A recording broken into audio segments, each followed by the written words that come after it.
ஏசாயா தீர்க்கதரிசன புஸ்தகம் 52ஆம் அதிகாரம் 12வது வசனம் சொல்லுது, இஸ்ரவேலின் தேவன் உங்கள் பிறகே உங்களை காக்கிறவராய் இருக்கிறார், கர்த்தர் உங்கள் முன்னே போவார். பல நேரங்களிலே தேவனாகிய கர்த்தர் நமக்கு முன்னே போகிறவராய் இருக்கிறார். இந்த வசனத்துல முன்னும் பின்னுமாக இருந்து பாதுகாக்கிறார். பிறகே உங்களை காக்கிறவராய் இருக்கிறார், கர்த்தர் உங்கள் முன்னே போவார் என்கிறதான இந்த காரியத்தை தான் நாம் பார்க்க போகிறோம். பொதுவாக எந்த ஒரு காரியத்திலுமே இந்த முன்பாக போகிறவர்கள் மிக முக்கியமானவர்களாக இருக்கிறார்கள். உங்களுக்கு தெரியும் நினைக்கிறேன். எந்த ஒரு பெரிய விஐபி வராருன்னு வச்சுக்கோங்களேன், விஐபி வரும் பொழுது, அதாவது பிரதமரோ ஜனாதிபதியோ அல்லது வேற ஏதோ ஒரு பெரிய போஸ்டிங்ல இருக்கிறவரோ வரும்போது அவருக்கு முன்பாக ஒரு பைலட் அல்லது அவருக்கு முன்பாக ஒரு பெட்ரோல் ஏதோ ஒன்று போகும். காவலர்கள் போய் அதுக்கு முன்பாக அவர்கள் என்ன செய்வாங்க, சில காரியங்களை செய்வார்கள். ஒரு முறை அமெரிக்க ஜனாதிபதி இங்க வரப்போறாரு. அவர் வரப்போறாருங்கிற அனௌன்ஸ்மெண்ட்டே கிட்டத்தட்ட ஒரு வாரத்துக்கு முன்னாடி தான் நடந்துச்சு நமக்கெல்லாம். ஆனால் அவர் வரப்போகிறது ஏற்கனவே ப்ரீ பிளான்டா இருந்ததுனால கிட்டத்தட்ட ஒரு 4 மாசத்துக்கு முன்னாடியே அவருடைய ஆட்கள் இங்க வந்துட்டாங்க. வந்தது மாத்திரமல்ல, வந்து அவர் எங்க தங்க போறாரு, என்ன பண்ண போறாரு, எல்லாவற்றையும் அவர்கள் இங்க ஆராய்ந்து அவர் தங்குற இடத்துல இருந்து சாப்பிட்ற சாப்பாட்டுல இருந்து, அப்போ அதை பத்தின ஒரு பெரிய விளக்கத்தை பேப்பர்ல வந்துருந்துச்சு. அவருடைய புரோட்டோகால் என்ன, அவர் எப்படி அவர் வந்து போறதுக்குள்ள என்னென்னலாம் நடக்கும் அப்படிங்கிற மாதிரி எவ்வளவு அது பாதுகாப்பா வச்சிருப்பாங்க அப்படிங்கிறத அறிவிக்கிறது கூட ஒரு வாரம் 10 நாளைக்கு முன்னாடி தான் சொன்னாங்க. ஆனா 4 மாசத்துக்கு முன்னாடியே அந்த ப்ரோக்ராம் கன்ஃபார்ம் பண்ணி அவங்க ஆட்கள் இங்க வந்து எல்லாத்தையும் சல்லடை போட்டு அவங்க, ஏன்னா அவ்வளோ இம்பார்ட்டன்ட் ஒரு மனுஷன் வருகிறார், ஒரு ஜனாதிபதி வருகிறார், உலகத்திலே ஒரு வல்லரசினுடைய ஜனாதிபதி வருகிறார். அவர் வருவதற்கு இப்படி ஒரு புரோட்டோகால் இருக்கு. அவர் வர பிளைட் அப்படி, அது ஏர்ஃபோர்ஸ் ஒன்னு சொல்லுவாங்க, அது அப்படி அவர் வர பிளைட் அப்படி, இந்த மாதிரி இப்படி இருக்குமானால், ஆனால் கர்த்தர் நமக்கு ஒண்ணு சொல்றாரு, கர்த்தர் உங்கள் முன்னே போவார். அதுனா ஒரு அமெரிக்க ஜனாதிபதிக்கு அதோட அவருக்கு கீழே இருக்கிற அதிகாரிகள் தான் இவ்வளவு பாதுகாப்பு கொடுப்பாங்க. ஆனா உங்களுக்கு எனக்கும் வசனம் சொல்றது, கர்த்தர் உங்கள் முன்னே போவார்னு இருக்கு. அப்படின்னா நம்ம கர்த்தரோட ரொம்ப கீழே, இன்னும் சொல்ல போனா பாவிகள்னு நம்ம சொல்றோம். இப்ப ஆண்டவர் நம்முடைய அவருடைய ரத்தத்தை நம்மளை மன்னிச்சுட்டாரு, நீதிமன்றங்களாகிட்டோம், பிள்ளைகளாகிட்டோம். அப்படி இருக்கிற நமக்கு பாதுகாப்பு கொடுப்பதுக்கு தான் கர்த்தர் முன்னே போகிறார். அப்படின்னா அவருடைய புரோட்டோகாலை கவனிங்க. இது வந்து புரோட்டோகால் அப்படின்னு சொன்னா இது ஒரு நடைமுறை, இப்படி ஒரு ப்ரொசீஜர் அப்படி ஒண்ணு இருக்கு. ஒவ்வொரு இடத்துக்கும் நீங்க நானும் போறதுக்கு முன்னாடி கர்த்தர் முன்னாடி போறாராமா. எதுக்கு போறாரு? இப்ப யோவான் ஸ்நானகன் கர்த்தர் வருவதற்கு முன்பதாக போனார். எதுக்காக போனார்? வழியை ஆயத்தம் பண்ணுவதற்காக போனார். அதே மாதிரி இயேசு ராவு இருந்திருக்கிறதுக்கு முன்னாடி தம்முடைய சீஷர்களை முன்பாக அனுப்புகிறார், ஆயத்தம் பண்ணும்படி அனுப்புகிறார். அவர்கள் போய் திருவிருந்துக்கு எல்லாத்தையும் ரெடி பண்றாங்க. இந்த ரெடி பண்ணக்கூடிய காரியங்களுக்கு முன்னாடி அனுப்புறவங்க ரொம்ப முக்கியமானவங்க. பின்னாடி வராரு ஒருத்தர், அவருக்கு எல்லாத்தையும் நாங்க ரெடி பண்ணணும் அப்படின்னு. சரி, நீங்களும் நானும் வர்றோம், எதுக்கு கர்த்தர் முன்னாடி போறாரு? அவர் போய் என்ன ரெடி பண்றாரு? இதுதான் இருக்கிறதுலயே ரொம்ப மிக முக்கியமான ஒரு காரியம். இன்னும் சொல்ல போனா, இந்த ஹை போஸ்டிங் இருக்கிற நம்முடைய ஆண்டவர் சர்வ வல்லமை உள்ள தேவன். சர்வ வல்லமை உள்ள தேவன் நம்ம எங்க போனாலும் முன்னாடி அவர் போறாராமா. ஃபர்ஸ்ட் அவர் போய் எல்லாத்தையும் ரெடி பண்ணி வைக்கிறாராமா. யோசித்து பாருங்க. அப்படியானால் உங்களையும் என்னையும் பரலோகம் எப்படி பார்க்குதுன்னு பாருங்க. நீங்களும் நானும் எப்படி பட்டவங்கன்னு பாருங்க. பல நேரங்கள்ல நம்ம வேல்யூ நமக்கு தெரியாது. நாம இந்த உலகத்துல இருக்கிறோம், சாதாரண போல தெரிகிறோம். தேவன் நம்மை தெரிந்து கொண்டார், எல்லாம் உண்மைதான். ஆனா வசனம் சொல்றது, கர்த்தர் உங்களுக்கு முன்பே போகிறார். இப்ப கர்த்தர் முன்னாடி போகாட்டி என்ன ஆகும்? கர்த்தர் போகாம, இப்போ நான் சொன்னேன் பாருங்க, ஜனாதிபதி எல்லாம் வராருன்னா முன்னாடி மனுஷர்கள் வருகிறார். அப்படி மனுஷர்கள் வரும்போது அவங்க யாருன்னு கேட்டீங்கன்னா சிஐஏல இருந்து வருவாங்க. அமெரிக்காவா இருந்தா, இப்ப நம்ம ஊர்ல இருந்தா நம்ம பிரதமர் வெளிநாட்டுக்கு போகும்போது முன்னாடியே உளவுத்துறையில இருந்து போவாங்க, சிஐடிஸ் போவாங்க, எல்லாம் போய் அங்க இருக்கிறத அலசி ஆராய்வாங்க. எல்லாத்தையும் செக் பண்ணிட்டு தான் பிரதமருக்கு சிக்னல் கொடுப்பாங்க, நீங்க வாங்க அப்படின்னு சொல்லி, வரலாம் நவ், நீங்க உள்ள நுழையலான்னு அர்த்தம். இப்ப இந்த மாதிரி மனுஷனை அனுப்பினால் என்ன ஆகுறது அப்படின்னு சொல்லி பாத்தீங்கன்னு சொன்னா, வாசிங்க என்னாகமத்தின் புஸ்தகம் 13ஆம் அதிகாரம் 1, 2, 3 வசனங்களை வாசிங்க. கர்த்தர் மோசேயை நோக்கி, நான் இஸ்ரவேல் புத்திரருக்கு கொடுக்கும் கானான் தேசத்தை சுற்றி பார்ப்பதற்கு நீ மனிதரை அனுப்பு, ஒவ்வொரு பிதாக்களின் கோத்திரத்திலும் ஒவ்வொரு பிரபுவாகிய புருஷனை அனுப்ப வேண்டும் என்றார். மோசே கர்த்தருடைய வாக்கின்படியே அவர்களை பாதம் வனாந்தரத்திலே அனுப்பினான். அந்த மனிதர் யாவரும் இஸ்ரவேல் புத்திரரின் தலைவர்கள். இப்போ மோசே இந்த வசனத்தை பாத்தீங்கன்னா அதுக்கு முன்னாடி உள்ள அதிகாரத்துல இருந்து பாருங்க. இந்த அதிகாரத்தை ஆரம்பிக்கும் போது எந்த தொடர்பும் இருக்காது. அது முதல் அதிகாரத்துல வேற ஏதோ நடக்குது. 13:1 ஆரம்பிக்கும் போது கர்த்தர் சொல்றாரு, இப்போ நீ என்ன செய்ய, இஸ்ரவேல் புத்திரர் கோத்திரத்தில் தெரிந்து கொண்டு நீ 12 கோத்திரத்துக்கு 12 பேரா தெரிஞ்சுக்கிட்டு தேசத்தை சுத்தி பார்க்க அனுப்பு அப்படிங்கிறார். இப்ப இந்த அதிகாரத்தை நீங்க இப்படியே படிக்கும் போது உங்களுக்கு என்ன தோணும்னா, கர்த்தர் வந்து ஒரு 12 பேரை தேசத்தை சுத்தி பார்க்க அனுப்புனாரு அப்படின்னு சொல்லி உங்களுக்கு தோணும். ஆனா உண்மை அது அல்ல. அதுக்கு பின்னாடி வேறொரு சம்பவம் நடந்திருக்கு. என்ன நடந்துச்சு வாசிங்க. உபாகமத்தின் புஸ்தகம் 1ஆம் அதிகாரம் 21, 22, 23 வாசிங்க. வைத்திருக்கிறார். பிதாக்களுடைய தேவனாகிய கர்த்தர் உனக்கு சொன்னபடியே நீ போய் அதை சுதந்தரித்துக் கொள். பயப்படாமலும் கலங்காமலும் இரு என்றேன். அப்பொழுது நீங்கள் எல்லாரும் நல்ல கவனிங்க. அப்பொழுது நீங்கள் எல்லாரும் என்னிடத்தில் வந்து நமக்காக அந்த தேசத்தை சோதித்து பார்க்கவும் நாம் இன்ன வழியாய் அதில் சென்று என்று மறு செய்தி கொண்டு வரவும் மனிதரை அனுப்புவோம். சொன்னது யாரு? இஸ்ரவேல் ஜனங்க சொன்னீர்கள். தொடர்ந்து அது எனக்கு நன்றாய் கண்டது. அப்ப என்ன நடந்திருக்குது? நீங்க என்னாகமத்துல வாசிக்கும் போது 11 வாசிக்கும் போது கர்த்தர் மோசேயை நோக்கி என்ன சொல்றாரு? நீ கோத்திரத்துக்கு ஒருத்தரா தெரிந்து கொண்டு அனுப்பு என்றார் அப்படின்னு இருக்கு. இப்ப என்ன நடந்திருக்குது? ஒரு தேசத்தை அவர்கள் கிட்ட வந்துட்டாங்க, கானான் தேசத்துக்கு வந்துட்டாங்க. யோர்தானை கடந்து உள்ள போகணும். இப்ப போகும்போது இஸ்ரவேல் ஜனங்கள் மோசே கிட்ட வந்து கேக்குறாங்க, இப்ப அந்த தேசத்தை சுத்தி பார்க்கவும், தேசம் எப்படின்னு தெரிஞ்சுக்கவும், அதை சோதிச்சு பார்க்கவும், எந்த வழியா உள்ள போனா ஜெயிக்க முடியுங்கிறதையும் நம்ம பாக்குறதுக்கு ஒரு 12 பேரை அனுப்புவோம் அப்படின்னு சொல்றாங்க. ஏன் திடீர்னு இவங்களுக்கு இந்த எண்ணம் வந்துச்சு? இது வரைக்கும் இவங்க யாருமே எந்த தேசத்தையும் சுத்தி பார்த்ததே இல்ல. இதுக்கு முன்னாடி அப்படி ஒரு சம்பவம் நடக்கவே இல்லை. எல்லா தேசத்துக்கும் தேவனே முன்னாடி போனார். போய் அங்க இருக்கிற சத்துருக்கள் கைக்கு நீங்களாக்கி அவர்களை விடுவித்தார். இப்போ இவங்களுக்கு அதுக்கு முன்னாடி சில சம்பவங்கள்லாம் நடந்ததன் அடிப்படையில இவங்க என்ன சொல்றாங்க? நாம எதுக்கும் அந்த தேசத்தை சுத்தி பார்க்க ஆள் அனுப்புவோம். இப்போ மோசே சொல்றது வசனம், இது எனக்கு நன்றாய்ப்பட்டது. யாருக்கு? யாருக்கு? மோசேக்கு. இப்போ மோசே கர்த்தர்கிட்ட போறாரு. கர்த்தர் சொல்றாரு ஆளை அனுப்புங்கிறார், வேவுக்காரரை அனுப்புங்கிறார். இதுக்கு முன்னாடி அப்படி ஒரு சம்பவம் அந்த 40 வருஷத்துல நடக்கவே இல்ல. எல்லா இடத்துக்கும் முன்னாடி கர்த்தர் தான் போவார். கர்த்தர் போய் எல்லாத்தையும் ரெடி பண்ணி வைப்பார். அங்க இருக்கிற ஜனங்களை எந்த பக்கம் போனா ஜெயிக்கணும்னு சொல்லுவாரு, எதுக்குள்ள போகணும்னு சொல்லுவாரு, எது உள்ள போக வேணாம்னு சொல்லுவாரு, இந்த தேசத்து வழியா போ, இது வழியா போகாத, எல்லாம் சொல்லுவாரு. ஆனா இப்ப இவங்களுக்கு திடீர்னு ஒரு அறிவு வருது, ஞானம் வருது. இன்னைக்கு கூட இஸ்ரவேல் ஜனங்க பெருசா ஒண்ணு சொல்லுவாங்க. உலகத்துல எல்லாரும் மொசாட்டு தான் இருக்கிறதுலே ரொம்ப பெரிய உளவுத்துறை, அந்த உளவுத்துறை மாதிரி உலகத்திலே கிடையாது எல்லாம் சொல்லுவாங்க. இந்த போர்ல, இஸ்ரவேல் ஹமாஸ் போர்ல இஸ்ரவேலின் உளவுத்துறை என்ன ஆனது? அவங்க வச்சிருந்த பாதுகாப்பு என்ன ஆனது? ஹமாஸ் சொல்றாங்க 1 வருஷமா நாங்க பிளான் பண்ணுவோங்கிறாங்க. இந்த 1 வருஷத்தின் பிளான் இவங்களுக்கு தெரியாமல் போனது என்ன? அப்போ இஸ்ரவேலின் உளவுத்துறை என்னவாக மாறுகிறது? பல நேரங்களிலே நாம் மனுஷர்களை நமக்கு முன்பாக அனுப்புகிறோம். நம்ம ஞானத்தை யூஸ் பண்றோம். இவர் போய் விசாரிச்சுட்டு வந்தா கரெக்டா இருக்கும், இவர் போய் பார்த்துட்டு வந்தா கரெக்டா இருக்கும், அவர் சொன்னா சரியா இருக்கும். இது நீங்க எல்லாத்துக்கும் செய்வீங்க. பல நேரத்துல வெளிநாட்டுக்கு வேலைக்கு போறவங்க என்ன பண்ணுவாங்கன்னா, யாராவது ஏஜென்ட் தெரிஞ்சவர் இருப்பார், அவர் சொல்லிடுவாரு, நீங்க மட்டும் சவுதி அரேபியாவுக்கு போயிட்டு வந்தீங்கன்னா அருமையான வேலை, 3 வருஷம் வீடு கட்டி நீங்க நல்லா ஆயிரலாம் பாரு. இவரு கனவுல அங்க போய் இறங்குவார். இறங்குனா ஒட்டகம் வைக்கிற வேலையா இருக்கும். என்ன நீங்க ஒண்ணு சொன்னீங்க, இங்க ஒண்ணு நடக்குது, கொஞ்ச நாள் அட்ஜஸ்ட் பண்ணுங்க, நல்ல வேலை வரும் பாரு. பல நேரங்கள்ல மனுஷன் வந்து சொல்றதுக்கும் அங்க நடக்கிற சம்பவத்துக்கும் என்ன இருக்கும்? ஆப்போசிட்டாக இருக்கும். சில நேரத்துல மாப்பிள்ளை சொல்லுவாங்க, பொண்ணு சொல்லுவாங்க. எதை வச்சு நம்ம நம்புறோம் அப்படின்னா, நமக்கு ரொம்ப வேண்டப்பட்டவர் சொன்னாரு, நமக்கு தெரிஞ்ச ஃபேமிலி, அவங்க வந்துதான் இதை சொன்னாங்க, நல்ல பையனா நல்ல பொண்ணா அவ்வளவு இருக்கணும். கல்யாணம் ஆகி கரெக்டா 3 மாசம் 6 மாசம் பெரிய பிரச்சனை வந்து நிக்கிறாங்க. ஏன்? என்ன காரணம்? இவங்க யாருமே கர்த்தரை முன்பாக அனுப்பாதவர்கள். இவங்க எல்லாருமே வேவுக்காரர் அனுப்புறவங்க. அனுப்பி அவங்க சொன்னா கரெக்டா இருக்கும், இவங்க சொன்னா கரெக்டா இருக்கும். இதனுடைய விளைவு என்னவாகி முடிஞ்சிச்சு? இவர் சொல்றாரு, நீங்க வந்து என்ன கேட்டுக்கொண்டீங்க, எனக்கு அது நன்றாய்ப்பட்டது. சில நேரங்களிலே சிலருடைய ஆலோசனை நமக்கு நன்றாய்ப்படும், கேட்கறதுக்கு கரெக்டா இருக்கும், உலக பிரகாரமா பர்ஃபெக்டா இருக்கும். சில நேரத்துல அதெல்லாம் நமக்கு எல்லாமே ஓ கரெக்டுங்க, இன்னைக்கு யாருமே இப்படி ஒரு ஆலோசனை கொடுக்கலம்போ. ஆனால் அது தேவனுடைய திட்டமான்னு பார்க்கணும். இதுவரைக்கும் தேவன் நடத்தி கொண்டு வந்த எந்த தேசத்துக்கும் அவர் வேவுக்காரர்களை அனுப்ப சொல்லவில்லை. அவரே முன்னாடி போனார், அவரே செஞ்சார்.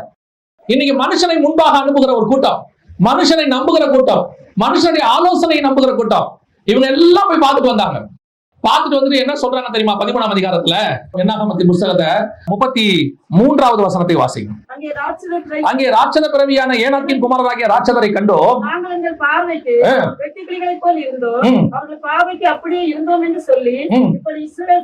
இஸ்ரவேல் புத்திரருக்குள்ளே துர்ச்செய்தியை பரம்ப செய்தார்கள். இதுதான் மனுஷனை அனுப்புகிறதுக்கான, மனுஷனை முன்னாடி அனுப்புறதுக்கான ரிசல்ட். தேசம் நல்ல தேசம் தான்ப்பா, அங்க ராட்சத பிறவி இருக்கிறாங்க. யாரு? ஏனோக்கின் புத்திரர் இருக்கிறாங்க. ராட்சதர்கள்னா ஜெயின்ஸ். நீங்க ராட்சதர்கள்னா உடனே பல்லு நீளமா அப்படின்னு நினைச்சிடாதீங்க. நல்ல உயரமா கருப்பா அல்லது நல்ல உயரமா ஜெய்ஜாண்டிக்கா கோலியாத் மாதிரி ஆட்கள் இருக்கிறாங்கப்பா. இதுல அவன் சொல்ற வார்த்தையை பாருங்களேன். நாங்கள் அவர்கள் பார்வைக்கு எப்படி இருந்தோம்? நாங்க அவர்கள் பார்வைக்கும் அப்படியே இருந்தோம். அவன் அப்படித்தான் பார்த்தான்னு யார் சொன்னா? பல நேரங்கள்ல நம்மளே நினைச்சுக்கிறது. நம்மளே என்ன பண்ணிப்போம்? ஐயோ அவங்க பாக்குற பார்வையே சரியில்லைங்க, அவங்க முறைச்ச முறையே எனக்கு கை காலெல்லாம் ஆடிருச்சு அப்படிம்பாங்க. அவன் எப்படி முறைச்சிருப்பான்னா, இவன் என்ன இவ்வளவு பெரிய ஆள் ஒருத்தன் வந்திருக்கிறானே. ஒரு தடவை ஒரு பாஸ்டரை ஒரு போலீஸ் ஸ்டேஷன்ல வர சொல்லிட்டாங்க. வர சொல்லிட்டு விசாரிக்கிறதுக்கு அந்த காவலர் வர சொல்லிட்டார். இவரும் போயிட்டார். அந்த காவலர் என்ன பண்ணார் தெரியுமா?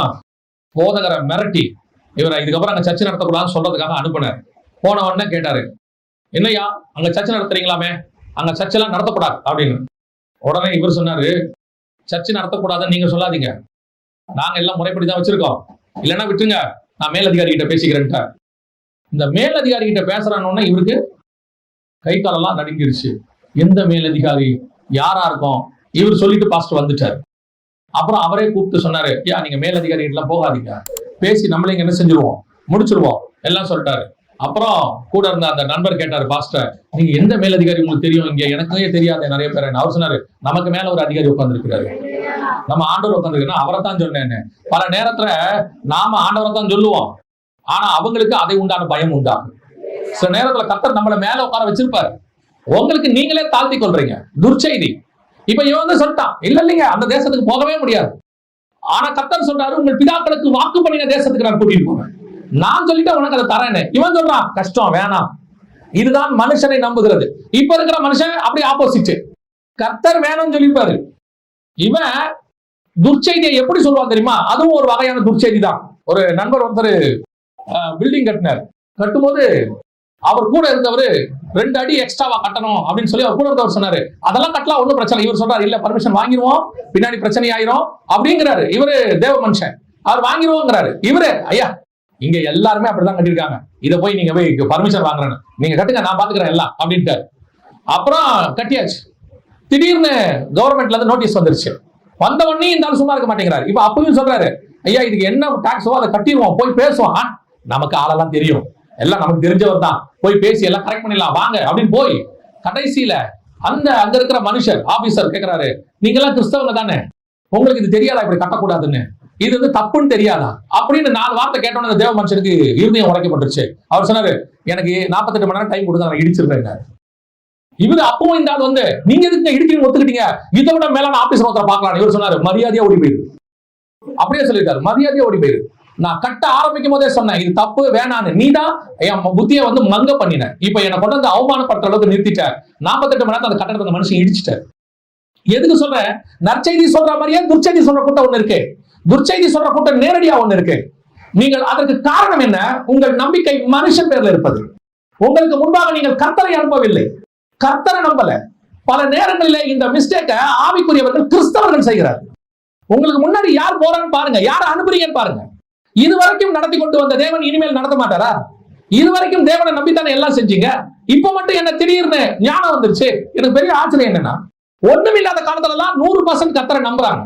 ஆசீர்வாதம் வரும்போது இவங்களுக்கு அறிவு பொத்துக்கிட்டு வந்துருக்கு. அப்ப நல்லா ஆலோசனை கொடுக்குறவங்க கொஞ்சம் பேர் வந்துருவாங்க, வந்து இப்படி பண்ணலாம் அப்படி பண்ணலாம், இதை செய்ய சரியா இருக்கும். ஏன்னா இவங்க எல்லாம் காசு இல்லாத போது, நீங்கள் ஒண்ணும் இல்லாத போது இவங்க கிட்டே வரமாட்டாங்க. இவங்க கிட்ட வந்து ஆலோசனை சொல்றது கூட நீங்க தேடினா கூட கிடைக்காது. நீங்க கொஞ்சம் நல்லா ஆன உடனே 10 பேர் வந்துருவாங்க. அது சொந்தக்காரனா இருப்பான், நண்பர்களா இருப்பான். வந்து ஆலோசனை கொடுக்குறேங்கிற பேர்ல உங்களுக்கு துர்ச்செய்தியை பரப்பிட்டு போயிருவான். அதாவது டைரக்டா துர்ச்செய்தியும் சொல்லுவான். சில நேரத்துல என்ன பண்ணுவாங்கன்னு கேட்டீங்கன்னா, துர்ச்செய்தியை நற்செய்தி மாதிரி சொல்லுவாங்க. சில இடங்கள்ல கர்த்தர் உங்களை செய்ய சொல்வார், இந்த இடத்துல போ இப்படி பண்ணு அப்படிம்பாரு. இவன் சொல்லுவான், வேண்டாம் பண்ணிடாதீங்க, அங்க போய் யாங்க நீங்க இடம் வாங்குறீங்க, அந்த இடத்துல போய் யாராவது வாங்குவாங்களா, அது ஊருக்கு வெளியே, அது ஒரு பிரோஜனம் இல்லை. கர்த்தர் சொல்வாரு, நீ போ நான் செய்யறேன் பார். நம்ம போவோம், நம்ம போன பிறகு அந்த இடமே ஊராக மாறிவிடும். ஏன்னா ஃபியூச்சர் தெரிஞ்சது ஆண்டவர் தான். பாருங்களேன், நீங்க மனுஷனை முன்பாக அனுப்புறதுடைய விளைவு என்ன? பல நேரங்களிலே துர்ச்செய்தி பரப்புகிறார்கள். இந்த ஜனங்க கடைசியில வாக்குத்தத்தம் பண்ணப்பட்ட தேசத்துக்கு இந்த துர்ச்செய்தி சொன்னவனை நம்பினதுனால, எவனெல்லாம் நம்பினானோ, மனுஷன் நம்பினாலோ அவன் எவனும் உள்ள போல. பாருங்க, இதுதான் இன்னைக்கு நிலைமை. மோசேக்கு ஏன் திடீர்னு, அதை எனக்கு ரொம்ப ஆச்சரியம் என்னன்னா, மோசே சொல்வாரு, எனக்கு அது நலமாய்ப்பட்டது. மோசே எங்க இருந்திருக்காரு? எகிப்துல இருந்திருக்கிறாரு. அவர் எங்க வாழ்ந்திருக்காரு? பார்வோன் குமாரத்தின் மகனா இருந்திருக்கிறாரு. அவருக்கும் அரசியல் தெரியும், அவருக்கும் ஒரு நாட்டுடைய பிரச்சனை தெரியும். அப்ப அவர் நினைக்கிறாரு, இந்த வேவுக்காரங்களை அனுப்பி நம்ம முன்னாடி பார்த்தா கொஞ்சம் நல்லதான் போல, எந்த வழியா உள்ள போலாம் சோதிச்சு பார்க்க எனக்கு அது நலமாய்ப்பட்டது. பல நேரத்துல கூடுமானால் தெரிந்து கொள்ளப்பட்டவர்களையும் வஞ்சிக்கிற காரியம் இது. நம்ம காது கேட்கிற விஷயத்துல ஒரு முறை ஒரு நண்பர் எனக்கு ஒரு ஆலோசனை சொன்னார் ஊழியத்தின் பாதையில. அவர் சொன்னது நல்ல ஆலோசனை, இப்பவும் சொல்றேன், அருமையான ஆலோசனை. அவர் சொன்னது ஆலோசனை தவறான ஆலோசனை அல்ல. அவர் நல்ல ஆலோசனை சொல்லிட்டு அவர் புறப்பட்டு போறாரு. போன பிறகு ஆவியானவர் எனக்கு உணர்த்துறாரு, அவன் சொன்ன எதையுமே செய்யாதேன்னு. அந்த வார்த்தை ஆண்டவர் சொன்னார், அவன் சொன்ன எதையுமே செய்யாதேன்னு. அப்போ எனக்கு தோணுது, அவர் சொல்லிட்டு போயிருக்காரு நல்ல ஆலோசனை. அதாவது அவர் எதுக்கு ஆலோசனை சொல்லியிருக்கிறாருன்னா, மினிஸ்ட்ரிய அப்போ நான் சொல்ல ஒரு 10 வருஷத்துக்கு முன்னாடி மினிஸ்ட்ரிய நல்லா எக்ஸ்பேண்ட் பண்ணி நிறைய பேருக்கு தெரியப்படுத்துறதுக்கான சில ஆலோசனை. இதை நிறைய ஊழியக்காரங்க செஞ்சிருக்காங்க, அவங்க மினிஸ்ட்ரி எல்லாம் எக்ஸ்பேண்ட் ஆகிருக்குது. சோ இவர் எனக்கு என்ன சொல்றாரு, இதே மாதிரி நீயும் செஞ்சு மேல வந்துடலான்ட்டு அந்த ஆலோசனை எல்லாம் வரிசையா சொல்றாரு. எனக்கு அது நலமாய்ப்படுறது. நம்ம செய்வோம், பக்காவா வந்துடும், மினிஸ்ட்ரி நல்லா வளர்ந்துரும் அப்படின்னு நினைக்கிறோம். ஆவியானவர் சொல்றாரு, அவன் சொல்ற எதையுமே செய்யாத, உன்னை எப்போ உயர்த்தணும்னு எனக்கு தெரியும், உன் ஊழியத்தை என்ன உயர்த்தணும்ன்றது எனக்கு தெரியும். அவர் சொன்ன எதையுமே நான் செய்யல, அன்னைக்கே மறந்துட்டேன், அப்படியே விட்டுட்டேன். ஆனால் ஒரு நாள் வந்தது, கர்த்தர் வேறு விதமாய் அவரே ஊழியத்தை விஸ்தாரமாக்க வல்லமை உள்ளவராக இருந்தார். அல்லேலூயா. கர்த்தர் உங்க வாழ்க்கையை உயர்த்துவார், கர்த்தர் உங்களை ஆசீர்வதிப்பார், கர்த்தர் உங்களை எக்ஸ்பேண்ட் பண்ணுவார். அவருடைய ஆலோசனைக்கு தான் நீங்க காத்திருக்கணும். கானானுக்குள்ள பிரவேசிக்கிற யோர்தான் வரைக்கும், எகிப்துல இருந்து யோர்தானுக்கு வருகிற வரைக்கும் 40 வருஷம் நடத்தின தேவன் அடுத்த கானானுக்குள்ள நடத்த மாட்டாரா? யோர்தானை கிராஸ் பண்ணி போக விட மாட்டாரா? கானானுக்குள்ள போக வைக்க மாட்டாரா? திடீர்னு ஒரு ஆலோசனை, எல்லாம் பர்ஃபெக்டா இருப்பாங்க, எல்லாம் நடந்துட்டே இருக்கும். யாராவது ஒருத்தர் வருவாங்க, என்ன சார் நீங்க இத்தனை வருஷமா இதுலயே இருக்கிறீங்க, நமக்கு தெரிஞ்ச ஒரு ஆபீசர் இருக்கிறார், அவரை பிடிச்சா உடனே ப்ரமோஷன். இது வரைக்கும் தாயின் கருவில இருந்து கொண்டு வந்து இந்த போஸ்டிங் வரைக்கும் உட்கார வச்ச தேவனுக்கு அடுத்த போஸ்டிங்க்கு கொண்டு போக தெரியாதா? அடுத்து உயர்த்த தெரியாதா? ஆடு மேய்க்கிறவன ராஜாவா மாத்த தெரிஞ்சவருக்கு உங்களுக்கு ஒரு போஸ்டிங் உயர்த்த மாட்டாரா? அவர் நீங்க எங்க இருந்தா நல்லா இருப்பீங்க நினைச்சுதான் உங்களை அங்க உட்கார வச்சிருக்கிறாரு. எது உங்களுக்கு ஆசீர்வாதமா அங்க வச்சிருக்கிறார். கூட இருக்கிறவன் சும்மா இருக்க மாட்டான். நீங்க அனுப்புற மனுஷன் அவன் சொல்லுவான், நான் பாத்துக்கிறேன் சார் எல்லாம், நான் பண்றேன் சார் எல்லாம். பல நேரங்களில மனுஷர்கள் ஆலோசனைகள் உலகத்துக்கு சரியாக இருக்கும், ஆனால் தேவ பிள்ளைகளுக்கு அது சரியாக இருக்காது. நமக்கு ஆலோசனை கொடுக்கிற ஒருவர் இருக்கிறார், அவர்தான் நமக்கு ஆலோசனை கர்த்தர், அவர்தான் அதிசயமான ஆலோசனை கர்த்தர், வண்டர்ஃபுல் கவுன்சிலர். வசனம் சொல்லுது, அவருக்கு பேர் என்னது? வண்டர்ஃபுல் கவுன்சிலர், அதிசயமான ஆலோசனை கர்த்தர். இன்னைக்கு நாம பல நேரங்களிலே மனுஷனை முன்பாக அனுப்பி கொண்டிருக்கிறோம், வேவுக்காரர்களை அனுப்புகிறோம். இந்த வேவுக்காரர்கள் நமக்கு நன்மை செய்வார்கள் என்று நினைக்கிறோம், ஆனால் முடிவு எப்படி இருக்க போது தெரியுமா? அந்த வேவுக்காரர்கள் நமக்கு துர்ச்செய்தியை சொல்வார்கள். அவங்க துர்ச்செய்தியை சொல்லுவாங்க, இல்லைன்னா ஒரு துர்ச்செய்தியை நற்செய்தி மாதிரி சொல்லுவாங்க. நான் எப்பவும் சொல்றேன், உங்களுக்கு முன்பாக கர்த்தரை அனுப்ப பாருங்க, அவர்தான் உங்களுக்கு உண்மையை சொல்லக்கூடியதான ஒரு தேவன். சில நேரங்களில் நம்ம உண்மைய ஒரு இடத்துல நடந்த சம்பவம் நான் இடைப்பட்டதுனால சொல்றேன். ஒரு மாப்பிள்ளைக்கு ஒரு பொண்ணை பார்க்கணும்னு சொன்னாங்க. அப்பொழுது அவங்க சொன்ன உடனே எனக்கு ஒரு பெண் ஞாபகத்துக்கு வந்துச்சு. அப்ப நான் அவர்கிட்ட சொன்னேன், இந்த பெண்ணு ஒரு ஊழியக்காரருடைய மக, நீங்க கேட்டு பாருங்க அப்படின்னு சொன்னேன். உடனே அவர் சொன்னாரு, இல்லைங்க அதை பத்தி ஏற்கனவே விசாரிச்சோம், யாரும் சரியா சொல்லல, நாங்க ஏற்கனவே அதை பிள்ளைய வேணாம்னு சொல்லிட்டோம் அப்படின்னு சொல்லிட்டு இவங்க வேற பொண்ணை தேட ஆரம்பிச்சிட்டாங்க. எனக்கு அவர் சொன்னாரு, சரி ஓகே ரைட், இது வேற போல அப்படின்னு சொல்லிட்டு ஆண்டவர் உணர்த்தினதாச்சே, சரி இவங்க ஏற்கனவே இதை கேட்டுட்டு தப்புன்னு நினைச்சிட்டாங்க போல அப்படின்னு விட்டாச்சு. ஆனா ஒரு 1.5 வருஷம் கழிச்சு அந்த கல்யாணத்துக்கு ஒரு கல்யாணத்துக்கு என்ன கூப்பிடுறாங்க. அந்த பையனுக்கு பொண்ணு கிடைச்சிருச்சுன்னு சொல்லி கூப்பிடுறாங்க. பார்த்தா நான் எந்த பொண்ணை நம்ம சொன்னோமோ அதே பொண்ணு. நான் ஃபோன் பண்ணி கேட்டேன், இந்த பிள்ளைய ஒரு 1.5 வருஷத்துக்கு முன்னாடி உங்களுக்கு சொன்னோமே அப்படின்னு. அப்ப அவர் சொன்னாரு, இல்ல நாங்களும் எங்கேயோ தேடி பார்த்தோம், கடைசியில கர்த்தர் இதைத்தான் வாய்க்க பண்ணினார். அந்த பிள்ளைய பத்தி மனுஷர்கள் சொன்ன கருத்து வேறு, தேவன் சொன்ன கருத்து வேறு. இன்னைக்கு 10 வருஷத்துக்கு மேல அந்த மாப்பிள்ளையும் பண்ணியும் சந்தோஷமா 2 பிள்ளைகளோடு கூட கர்த்தருக்குள் ஊழியத்தையும் செய்து கொண்டு வாழ்ந்து கொண்டிருக்கிறார். பல நேரத்துல நம்ம என்ன நினைக்கிறோம், இந்த ஆளுங்க பொறாமையில கூட சிலர் தீமையான காரியத்தை சொல்லி விடுவார். உங்க மேல இருக்கிற பொறாமையில நீங்க நல்லா இருக்க கூடாதுன்னு கூட சொல்லுவாங்க. உங்க மகனை பத்தியோ உங்க மகனை பத்தியோ துர்ச்செய்தி சொல்லுவாங்க. அதனாலதான் எப்பவும் சொல்றேன், மனுஷன் சொல்றதை வச்சு எந்த தீர்மானத்தையும் எடுக்கணும். தேவன் சொல்ற தீர்மானத்தை வச்சு பார்க்கணும். கர்த்தர் முன்பாக போவார், அவர்கிட்ட கேட்கணும். இப்ப மோசே மனுஷன் பேச்ச கேட்டு அவர்கள் மனுஷனை அனுப்பினான், வந்த செய்தி துர்ச்செய்தி, முடிவு எத்தனையோ 1000 பேர் செத்து போனாங்க. இதுதான் முதலாவது, மனுஷனை அனுப்புறது. 2வது, இன்னொருத்தரை கர்த்தருக்கு பதிலா நம்ம வேற ஒருத்தரை அனுப்புறோம். யாரை அனுப்புறோம்? வாசிங்க, யாத்ராகமத்தின் புஸ்தகம் 33ஆம் அதிகாரம் 1வது வசனத்தையும் 2வது வசனத்தையும் வாசிங்க. தேசத்தில் இருந்து நீ அழைத்து கொண்டு வந்த ஜனங்களும் இவ்விடத்தை விட்டு புறப்பட்டு உன் சந்ததிக்கு கொடுப்பேன் என்று நான் ஆபிரகாமுக்கும் ஈசாக்குக்கும் யாக்கோபுக்கும் ஆணையிட்டு கொடுத்த பாலும் தேனும் ஓடுகிற தேசத்துக்கு போங்கள். நான் ஒரு தூதனை உங்களுக்கு முன்பாக அனுப்பி கானானியரையும் எமோரியனையும் ஏத்தியனையும் பெரிசியனையும் ஏவியனையும் எபூசியனையும் துரத்தி விடுவேன். நல்ல கவனிங்க. இப்ப கர்த்தர் இரண்டாவது ஒரு காரியத்தை சொல்றாரு. என்ன காரியம் சொல்றாரு? இந்த தடவை நான் வரமாட்டேன். யார் வரப்போறா? தூதன் வருவான். ஒரு தூதன் வருவான். நான் அந்த தூதனை அனுப்புகிறேன். நீங்க அந்த தூதனுக்கு ஃபாலோ பண்ணிட்டு போங்கன்ற. என்ன காரணம் அப்படின்னு கேட்டீங்கன்னா, அதுக்கு முந்தின அதிகாரத்துல 32ஆம் அதிகாரத்துல அவங்க தேவனுக்கு விரோதமான காரியங்களை அவர்கள் செய்தார். அதாவது தேவனை வேதனைப்படுத்தினார்கள். அதனால கன்றுக்குட்டி வழிபாடு வந்தது, பல காரியங்கள் நடந்தது. அதனால கர்த்தர் சொல்லிட்டாரு, இது வணங்கா கழுத்துள்ள ஜனம், இது கூட வந்தா நான் என்ன செய்ய மாட்டேன், இவங்களை உயிரோட போக விட மாட்டேன். ஏன்னா அவர் எரிச்சல் உள்ள தேவன், அவர் பரிசுத்தம் உள்ள தேவன். இவங்க செய்யற அருவருப்ப அவரால் என்ன பண்ண முடியல, பொறுத்துக்க முடியல. அவர் சொல்லிட்டாரு, சரி ஓகே ரைட் போ, நான் வரல உங்க கூட, நீ யாரை கூட்டிட்டு போ? ஒரு தூதனை கூட்டிட்டு போ. அடுத்த வசனம் என்ன சொல்லுது?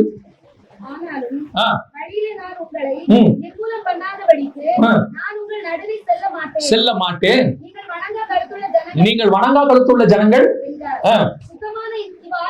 துக்கமான இவ்வார்த்தைகளை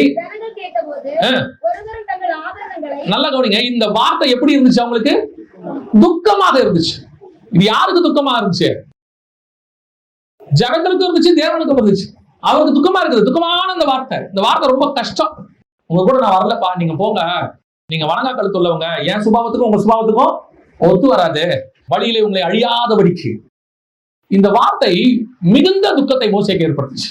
மோசேக்கு ஒண்ணு மட்டும் தெரியும், தூதனை கூட வந்தானா என்ன நடக்கும்னு மோசேக்கு தெரியும். நீங்க பைபிள் ஃபுல்லா எடுத்து பாருங்க, தூதன் நல்ல பாதுகாப்பு தான், யாரும் இல்லைன்னு. ஒருவன் 1000 பேரையும் 2 பேர் 10000 பேரை என்ன செய்வாங்க, மேற்கொள்வார். தூதன் பலம் வாய்ந்தவன், அதுல எந்த மாற்று கருத்தும் இல்லை. சில தூதர்கள்லாம் பிசாசிய சங்கிலியில கட்டுற மிகாவேல்லாம் இருக்கிறார். கர்த்தர் சொல்றாரு, நான் ஒரு தூதனை அனுப்புகிறேன். பல நேரத்துல பாத்தீங்கன்னா மிகாவேல் யுத்தம் பண்ணாம இருப்பாங்க, நல்ல பவர்ஃபுல். ஆண்டவர் சூப்பரான ஆள் அனுப்புறேங்கிறாரு. அவன் சொல்றான் வேணாங்கிறான். ஏன்? நான் வந்தா உங்களுக்கு பிரச்சனைப்பா, நான் பரிசுத்தமுள்ள தேவன், நீங்க அசுத்த ஜனங்கள், நான் சொல்றதை நீங்க செய்ய மாட்டீங்க, எனக்கு உங்களுக்கு ஒத்து வராது, அதனால நான் என்ன செய்யறேன், ஏத்த மாதிரி ஒரு ஆளை அனுப்புறேன் அப்படின்னு சொல்றாரு. அதுக்கு மோசே சொல்றாரு, கீழே ஒரு வசனம் சொல்றாரு, வாசிங்க 15வது வசனம் வாசிங்க. அப்பொழுது அவன் யாரு? கர்த்தரை நோக்கி, அவரை நோக்கி, உம்முடைய சமூகம் இப்ப அவனுக்கு தெளிவா ஒண்ணு தெரியுது. சமூகம் என்ன தெரியுமா? தமிழ்ல சமூகம்னு இருக்கும், இங்கிலீஷ்ல பாருங்க ஃபேஸ்னு இருக்கும். அதாவது உம்முடைய முகம் எங்களை விட்டு கடந்து போகாது இருந்தால் நாங்கள் இவிட விட்டு புறப்பட மாட்டோம். நீங்க எங்களுக்கு முன்னாடி போகாட்டி நாங்க என்ன செய்ய மாட்டோம், போக மாட்டோம்.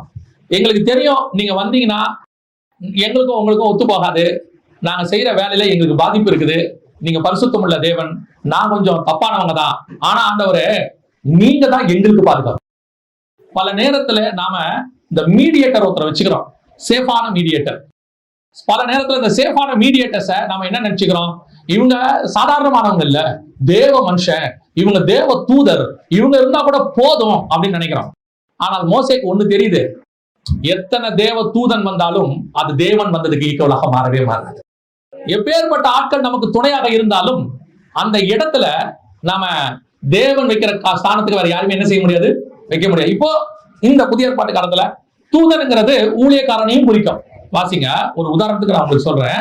2ஆம் அதிகாரம் 1ஆம் வசனம், வெளிப்படுத்தின விசேஷம் வாசிங்க. எபேசு சபையின் தூதனுக்கு, அப்ப தூது கொண்டு வரவன் யாரு? தூதன். ஆகாய புஸ்தகமும் ஆபகுலையோ ஆண்டவர் திருப்பி சொல்றாரு, என்னுடைய தூதன் ஆகிய அந்த தீர்க்கதரிசியின் பேரை சொல்வார் ஆண்டவர். தூதன் என்பது பல நேரத்துல ஊழியக்காரனையும் குறிக்கும். இப்ப ஆண்டவர் சொல்றாரு சபைய, நான் சொல்ற ஒரு உதாரணத்துக்கு, சபையில தேவன் இருக்கணுமா, ஊழியக்காரன் இருக்கணுமா? இங்க அதான் கேள்வி. ஊழியத்துல ஊழியக்காரன் அவசியம், ஆனால் சபையை நடத்தக்கூடியது ஊழியக்காரன் அல்ல, தேவன் நடத்தணும். சபையை தேவன் முன்பாக போகணும். நீங்க பல நேரத்துல உங்களுக்கு முன்பாக ஊழியக்காரனை வச்சுக்கிறீங்க. என்ன பிரச்சனை எங்க வரும் தெரியுமா? திடீர்னு போன் பண்ணி, ஐயா நாங்க இந்த காரியம் செய்யலான்னு இருக்கிறோம், நீங்க என்ன நினைக்கிறீங்க, ஜோம் பண்ணி சொல்லுங்க. இப்போ சொல்ல வேண்டிய ஆள் யாரு? இந்த காரியத்தை செய்யலாமா செய்ய வேணாமான்னு சொல்ல வேண்டிய ஆள் யாரு? கர்த்தர் சொல்லணும். நீங்க இன்னும் யாரை நம்பிட்டு உட்கார்ந்து கிடக்குறீங்க? ஊழியக்காரன் நம்பிட்டு உட்கார்ந்து இருக்கிறீங்க. இதெல்லாம் நம்ம ரட்சிக்கப்படுறதுக்கு முன்னாடி பாத்தீங்கன்னா கடவுள்கிட்ட போக முடியாது. நமக்கும் கடவுளுக்கு நடுவில் ஒரு மீடியேட்டர் இருப்பாரு. இப்போ இஸ்ரவேல் ஜனங்களுக்கும் அப்படித்தான்.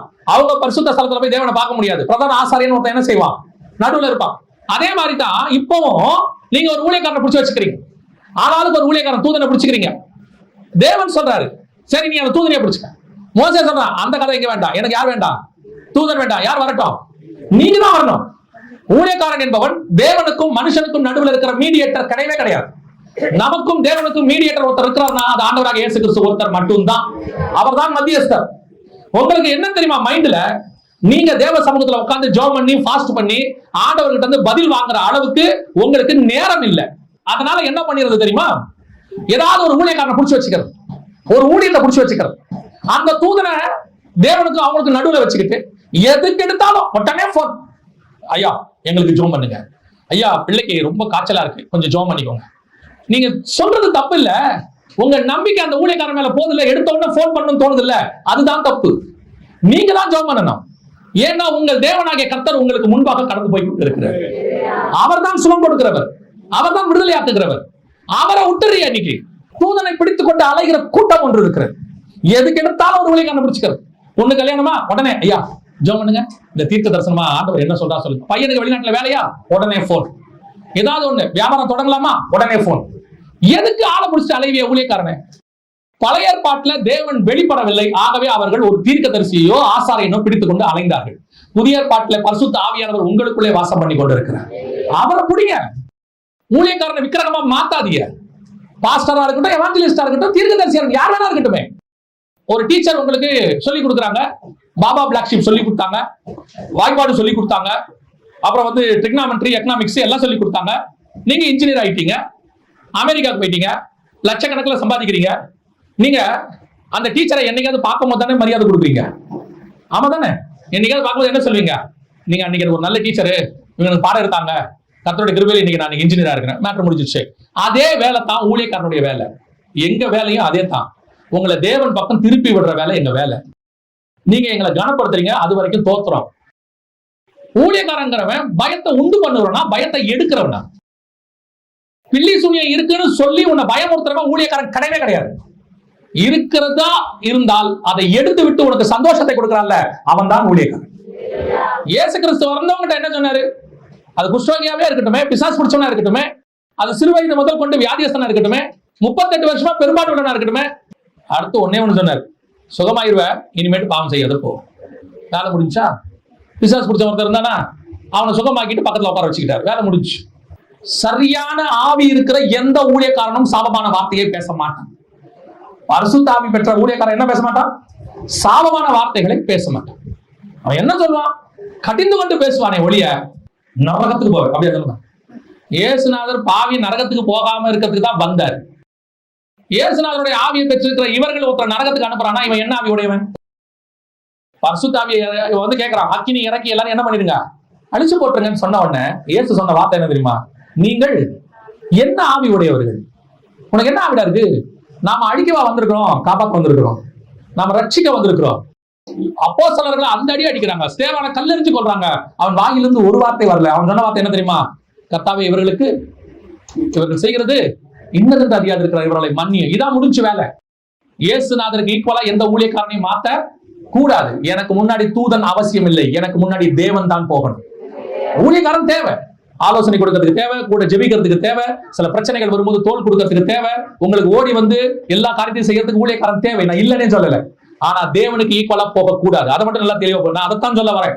உங்களுக்கு முன்னாடி நடத்துகிறது ஆண்டவரை நோக்கி நடத்துற ஆள் தான் வேணுமே ஒழிய ஆண்டவருடைய ஸ்தானத்தை வந்து நடத்துற ஆள் நமக்கு வேண்டாம். ஆண்டவர் ஸ்தானத்துக்கு யாரையுமே கொண்டு வராதீங்க. ஒருத்தர் கூட, எந்த எவாஞ்சலிஸ்டையும் கொண்டு வராதீங்க, எந்த தீர்க்கதரிசியும் கொண்டு வராதீங்க, யாரையும் கொண்டு வராதீங்க. தேவன் ஒருத்தர் தான் அந்த ஸ்தானத்துல இருக்கிறார். மத்தியஸ்தராக இயேசு இருக்கிறார், நடத்துவதற்கு பரிசுத்த ஆவியானவர் இருக்கிறார், அவர் உங்களுக்குள்ளே வாசம் பண்ணுகிறவராக இருக்கிறார். அவர் மட்டுமல்ல, நானும் பிதாவும் வந்து வாசம் பண்ணுவோம் இயேசு சொல்லிட்டு போயிருக்கிறார். அப்படி இருக்கும்போது இதை சொல்லி கொடுக்கறதுக்கு தான் யார் தேவை? ஊழியக்காரன் தேவை. ரெண்டாவது, மோசே ரொம்ப தெளிவா இருந்தாரு.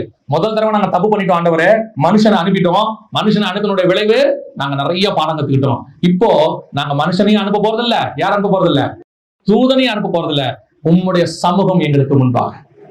கடைசியாக ஏசாயா தீர்க்கதரிசன புத்தகம் 52ஆம் அதிகாரம், ஏசாயா 52:12 வாசிங்க. கர்த்தர் உங்கள் முன்னே போவார். இஸ்ரவேலின் தேவன் உங்கள் பிறகு உங்களை காத்தவராய் இருப்பார். உங்களுக்கு முன்னாடி அவர் போறதுக்கு காரணம் என்னன்னா, உங்களுக்கு வழியை ஆயத்தம் பண்ணுவதற்கு. யாருகிட்ட சொல்றாரு? கோரேஸ் கிட்ட சொல்றாரு. வாசிங்க அந்த 45ஆம் அதிகாரம் ஏசாயா தீர்க்கதரிசன புஸ்தகம் 2-3 வசனங்கள் வாசிங்க. நான் உனக்கு முன்னே போய் கோணலானவைகளை செவ்வையாக்குவேன்.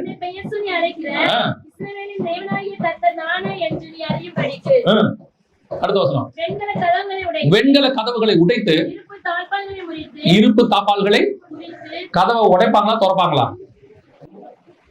கதவை உடைப்பாங்களா திறப்பாங்களா? திறக்கணும் செய்யணும். ஏன் இவர் உடைக்கிறாரு? அந்த வசனம் என்ன சொல்லுது? வெண்கல கதவுகளை. அந்த உடைக்கிறதுங்கிறது எதனுடைய வெளிப்பாடு? கோபத்தினுடைய வெளிப்பாடு. கர்த்தர் உங்களுக்கு முன்பாக போய் வெண்கல கதவுகளை உடைத்து, அதோட அர்த்தம் என்னன்னா, இது வரைக்கும் நான் முன்னாடி போய் உனக்கு முன்னாடி இருந்த எல்லாத்தையும் அடைச்சு வச்சிருக்காங்க, உனக்கு தராம வச்சிருக்காங்க, உனக்கு கொடுக்க வேண்டியதை கொடுக்கல, என் ஜனங்களை வஞ்சித்தாங்க, ஏமாத்தாங்க, எல்லாம் செய்யாங்க. அத்தனையுடைய கோபத்தின் வெளிப்பாடு கதவை கர்த்தர் உடைக்கிறார். உடைச்சிட்டு சொல்றாரு, நான் முன்னாடி போற தைரியமாவா? எல்லா பொக்கிஷன் ஒளிப்படத்தின் பொக்கிஷங்களையும் அந்த காலத்தில் இருக்கிற புதையல்களை நான் உனக்கு தருவேன். நீ நான் போறேன் முன்னாடி. அதான் கர்த்தர் முன்னாடி போறதுக்கு அர்த்தம். மனுஷனை அனுப்பிங்கன்னா துச்செய்தி, தூதனை அனுப்புனீங்கன்னா ஒண்ணும் கிடையாது. ஆனா கர்த்தர் போனார்னா எதுக்கு முன்னாடி போறார் தெரியுமா? உனக்காக இத்தனை வருஷம் அடைத்து வைத்திருந்த அத்தனை ஆசீர்வாதங்களையும் கர்த்தர் வெளியே எடுக்க போறார். ஆனா அதோட அர்த்தம் என்ன? இனிமேட்டு யாரும் உங்களுக்கு அடைக்கவே முடியாதுன்னு அர்த்தம். உடைக்கிறார்னு அர்த்தம். யாரும் உங்களுக்கு இனி என்ன செய்ய போறது இல்ல, அடைக்க போறதே கிடையாது, இனி பூட்ட போறதே கிடையாது. வெண்கல கதவுகளை உடைத்து இரும்பு தாப்பால்களை, அதுக்கப்புறம் தாப்பாலே கிடையாது, பூட்டவே முடியாது. அவ்வளவுதான். கர்த்தர் திறந்த ஆசீர்வாதம் ஆசீர்வாதம் தான். அவர் அதுக்கு தான் முன்னாடி போறார். சொல்லிட்டு இருக்கிறோம்ல, இத்தனை வருஷம் நீ மனுஷனை நம்பின காலம் உண்டு, சில நேரத்துல ஊழியக்காரங்களை நம்பின காலம் உண்டு, சில மனுஷனை நம்பி காசை கொடுத்து இந்த வேலை நடக்கும், இப்படி எல்லாம் செஞ்சிடலாம், இப்படி எல்லாம் முடிச்சிடலாம்னு சொல்லி உங்ககிட்ட 5 லட்சம் 10 லட்சம் கொடுத்து வாங்கி ஏமாத்தின மனுஷர்கள் ஒரு பக்கம் உண்டு. இன்னொரு பக்கம் உங்களுக்கு பிலி சொல்லி வச்சிருக்காங்க, பேய் பிசாசு வச்சிருக்காங்க, கட்டு வச்சிருக்காங்க, நாங்க உங்களுக்கு ஜாப் பண்றோம்னு சொல்லி உங்ககிட்ட பணத்தை கலெக்ட் பண்ண இன்னொரு குரூப் இருக்குது. நீங்க இங்கே ஏமாந்துட்டீங்க, அங்கே ஏமாந்துட்டீங்க, எல்லாம் போயிட்டு கடைசியா நீங்க சொல்ற வார்த்தை என்ன? அவங்கள ஆளுங்களையும் பிடிச்சு பார்த்தாச்சுங்க, ஜோம் பண்ணி பார்த்தாச்சு, ஊழியக்காரன் கூட வந்து ஜோம் பண்ணிட்டாங்க, ஒன்னும் நடக்கல, ஏதோ சாபமாமா நடக்கல. ஆண்டவர் சொல்றாரு, இல்ல இல்ல, இது வரைக்கும் நீ மனுஷனை முன்னாடி அனுப்புனீங்க, தூதனை முன்னாடி அனுப்புனீங்க, இப்ப நான் உங்களுக்கு முன்பாக போக போகிறேன். இது வரைக்கும் எதெல்லாம் அடைக்கப்பட்டிருந்ததோ அத்தனையும் உடைக்கப்பட போகிறது. எது வரைக்கும் பூட்டி இருந்தாங்களோ எல்லாம் திறக்கப்பட போகிறது. ஆனா எப்படி தெரியுமா? இனி ஒருவரும் பூட்டக்கூடாதபடிக்கு திறக்கிறவர்னு வசனம் சொல்லுது. கதவை உடைச்சாச்சுன்னா இனிமேல் என்ன பண்ண முடியாது? பூட்ட முடியாது. தாப்பால புரிச்சாச்சுக்கு அப்புறம் என்ன செய்ய முடியாது? இதுதான் ஒருவரும் பூட்டக்கூடாதபடிக்கு திறக்கிறவர். இப்ப எப்படி திறக்க போறாரு? இதுக்கு மேல பூட்டவும் முடியாது, அடைக்கவும் முடியாது. ஒருவரும் பூட்டக்கூடாதபடிக்கு திறக்கிறவர் ஒருத்தர் திறக்க போறாரு. இது வரைக்கும் அடைக்கப்பட்டிருந்த வாசல்கள் அத்தனையும் கர்த்தர் திறப்பாரு. எப்ப இதனாலன்னு கேட்டீங்கன்னா, இப்ப நீங்க தேவனை முன்பாக அனுப்ப போறீங்க. இதுக்கப்புறம் மனுஷனை என்ன செய்யக்கூடாது? எங்கேயும் அனுப்பக்கூடாது. அப்ப மனுஷர் தயவு தேவையில்லையா? தேவை. அவர் நாளுக்கு நாள் ஞானத்திலும் வளர்த்தியிலும் மனுஷர் தயவிலும் வளர்ந்த மனுஷ தயவு கண்டிப்பா தேவை. ஆனா எந்த மனுஷ தயவு தெரியுமா? பரலோகமே அதுக்கு ஏற்ற மனுஷர்களை உங்களுக்கு அனுப்பும். ஏற்ற நேரத்துல ஏற்ற மனுஷரை என்ன செய்யும்? பரலோகம் அனுப்பும். அந்த மனுஷ தயவு நமக்கு வரும், தேவையான உதவியை செய்யும். செய்து விட்டு அந்த மனுஷ தயவு போயிடும். நீங்க தேட வேண்டிய அவசியமே இல்லை. இதுதான் முக்கியம். நீங்க தேடினாலும் கர்த்தர் கொடுக்கிற மனுஷர் தயவு மாதிரி வரவே வராது. அந்த மனுஷ தயவு வரும். சில நேரத்துல உங்களுக்கு உதவி செய்வாங்க, கூட இருப்பாங்க. இவங்க எங்க இருந்து வந்தாங்கன்னு கூட உங்களுக்கு தெரியாது. நீங்க சொல்லுவீங்க, ஆண்டவரே அனுப்பி வச்சிருக்கிறாரு. ஆமா, கரெக்ட். ஆண்டவர் அனுப்பி வச்சார், வந்தாரு, உதவி செஞ்சாங்க, எல்லாம் முடிஞ்சிச்சு. அதுக்கப்புறம் ஒரு நாள் தானா அவங்க என்ன செஞ்சிருவாங்க? போயிடுவாங்க. அதுக்கப்புறம் அடுத்த பேட்ச் வரும், அடுத்த உதவி செய்யும், போயிடுவாங்க. நீங்க மனுஷரை தேடுவதை விட தேவன் உங்களுக்கு மனுஷரை அனுப்ப வல்லமை உள்ளவராக இருக்கிறார். ஆனா நீங்களும் நானும் ஒண்ணுல மட்டும் ரெடியா இருந்துக்கணும். எனக்கு முன்பாக இனி நான் மனுஷனையும் அனுப்ப போறதில்லை, தூதனையும் அனுப்ப போறதில்லை. எதுவா இருக்கட்டும், நான் தேவனையே எனக்கு முன்பாக அனுப்புகிறேன். அந்த தேவையான மனுஷனை அவரே கூட்டிட்டு வருவாரு, அவரே கதவை உடைப்பாரு, அவரே தாப்பால்களை முடிப்பாரு, அவரே பொக்கிஷத்தையும் புதையலையும் எடுத்து நம்ம கையில கொடுப்பாரு. அதை அடைக்காதபடிக்கு அவரே பார்த்துக் கொள்வார். நான் ஒரே ஒரு காரணத்தை சொல்லிட்டு முடிக்கிறேன். இந்த ஊழியத்தின் பாதையில நான் வந்தபோது, இது 19வது வருஷம். இந்த 19 வருஷத்துல எனக்கு முன்பாக தேவன் ஒருத்தர் தான் போயிட்டு இருக்காரு. பல நேரங்களில் சிச்சுவேஷன்ஸ்ல மனுஷர்கள் இருக்கவே மாட்டாங்க, எல்லாரும் கைவிட்டுருவாங்க அல்லது இருக்கக்கூடிய சிச்சுவேஷன் ஆயிடும். ஆனா அந்த நேரத்தில் கூட எனக்கு முன்பாக தேவனாகிய கர்த்தர் ஒருத்தர் தான் போய்கிட்டே இருக்காரு. கரம் பிடிச்சு அழைச்சிட்டு போவாரு. தகப்பன் தன் பிள்ளையை சுமப்பது போல தோல்ல வச்சு சுமந்துட்டு போவாரு. ஆனா ஒவ்வொரு தடவையும் சொல்வாரு, உன்னை விட்டு விலகுவதும் இல்லை, உன்னை கைவிடுவதும் இல்லை, உனக்கு சொன்னதை செய்யும் அளவும் உன்னை கைவிடுவதில்லை. ஆண்டவர் நமக்கு முன்னாடி போனார்னா அதாங்க நல்லது. மனுஷனை நம்புனீங்கன்னா பாதியில விட்டுட்டு போயிடுவான்.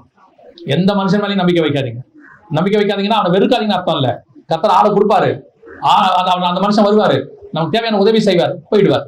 வரும்போது ஏற்றுக்கொள்ளுங்க, போகும்போது அமைதியா விட்டுருங்க. வந்த உடனே அப்பா இவர் நமக்கு வாழ்நாள் எல்லாம் முழுமையாக இருப்பார், நான் இருந்தா இவர் இருப்பார், இவர் செத்தா நானும் செத்துருவேன், ஒன்னா வந்தும் மண்ணா போவோம் எல்லாம் சொல்லுவீங்க. அவர் ஒரு நாள் கண்டிப்பா போவார். இயேசு கிறிஸ்து ஒருத்தர் தான் நிற்பார், கடைசி வரைக்கும் நிற்பார். ஆண்டவர் கொடுத்த ஆட்கள் நிற்பாங்க, வேற யாரும் என்ன செய்ய மாட்டாங்க, நிக்க மாட்டாங்க. வரும்போது ஏற்றுக்கொள்ளணும், போகும்போது அமைதியா விட்டுறணும், ஸ்தோத்திரம் பண்ணிட்டு போயிட்டே இருக்கணும். கடைசி வரைக்கும் மனுஷனும் அல்ல தூதனும் அல்ல, உன் தேவனாகிய கர்த்தர் உனக்கு முன்பாக கடந்து போவார். அல்லேலூயா.